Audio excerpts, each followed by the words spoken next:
Bonjour à tous. Aujourd'hui, nous abordons le thème du prêt à taux zéro, appelé le PTZ. Pour y voir plus clair, je reçois Pierre Chapon, cofondateur de Préto, un courtier en crédit immobilier 100% digital.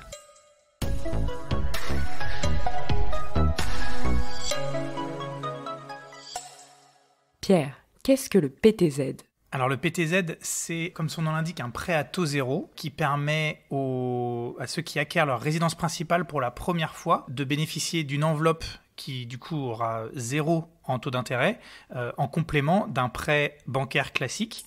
C'est un prêt qui permet d'acheter en particulier dans le neuf, mais aussi dans l'ancien avec travaux. Et c'est le prêt aidé qui est le plus populaire en France. Il permet de faciliter l'accession à la propriété d'entre 50 et 100 000 ménages par an.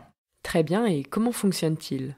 Alors le PTZ, il fonctionne comme un prêt immobilier classique, c'est-à-dire il est délivré par les banques qui sont en convention avec l'État pour avoir le droit de distribuer des prêts à taux zéro. Et le montage du PTZ va se faire au même moment que le montage du crédit immobilier classique. Ce qui se passe, c'est que le PTZ, il a une période de franchise, c'est-à-dire qu'on commence à rembourser le PTZ seulement, et en fonction des cas, c'est différent, mais après plusieurs années, 5, 10 ou 15 ans. Et c'est au banquier de bien combiner le prêt bancaire classique avec ce PTZ-là pour que, en général, on ait une mensualité complète sur le prêt qui soit constante tout au long du projet. Parfait, mais y a-t-il des conditions pour l'obtenir ? Déjà, il y a des critères d'accès au PTZ qui dépendent de pas mal de choses. Alors je les cite tous. C'est un critère de revenu. On va regarder les revenus qu'on appelle les revenus N-2, c'est-à-dire les revenus 2 ans avant le projet lui-même. Et on va regarder si ça dépasse certains seuils. Il y a un critère de localisation. Le PTZ est limité aux zones tendues, c'est pour aider la construction dans les zones tendues. Néanmoins, c'est quand même assez large puisqu'il y a plusieurs zones. Il y a 4 zones. Ça va des zones très tendues à des zones un petit peu tendues. Et ensuite, il y a le montant varie aussi en fonction des revenus, du nombre de personnes à charge dans le foyer et de ces zones. Parfait, et comment savoir en avance le montant du PTZ que je pourrais avoir ? Oui, effectivement, donc il y a plein de critères qui sont assez précis. Donc effectivement, il faut souvent s'appuyer sur un simulateur. Donc, sur Préto.fr, on a un simulateur qui permet, en rentrant simplement les données de son projet, de son historique de revenus, de voir exactement le montant qui est possible d'emprunter via le PTZ. Alors les informations qu'il faut donner, c'est le revenu 2 ans avant le projet. Donc précisément, si on fait un PTZ en 2021, il faut donner ces revenus 2019 qui apparaissent sur l'avis d'imposition reçu en 2020. Il faut donner la composition de son foyer avec le nombre d'enfants à charge. Il faut donner la zone dans laquelle on souhaite faire ce projet. D'accord, et y a-t-il des changements pour 2022 ?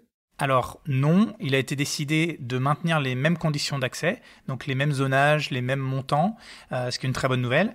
Il avait été question de changer le critère de prise en compte des revenus, un peu à la manière de ce qui a été fait pour les APL.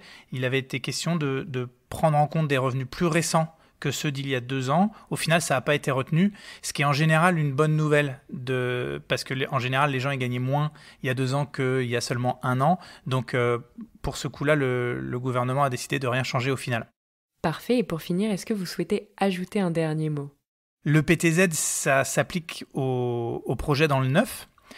Sachant que les taux globalement sont très bas, le PTZ c'est quelque chose de très bien. Néanmoins, c'est pas le seul critère pour faire le choix d'acheter dans le neuf ou pas. Souvent, on peut voir des gens sur le marché qui sont très attirés par le fait d'avoir un prêt à taux zéro, mais c'est pas forcément une raison suffisante pour faire le choix d'acheter dans le neuf, parce que le neuf c'est parfois plus cher, faut attendre. Voilà, il y a des très bonnes opérations dans l'ancien aussi. Donc en fait, il faut bien comparer de manière globale avec les taux. Même sans PTZ qui sont assez bas, le gain entre un logement plus cher ou un crédit un petit peu plus cher, on peut comparer aussi les options sans PTZ parce qu'un achat immobilier, c'est pas que l'accès à un prêt à taux zéro non plus. Merci beaucoup Pierre d'avoir répondu à nos questions. Si vous avez aimé cet épisode, n'hésitez surtout pas à le partager autour de vous.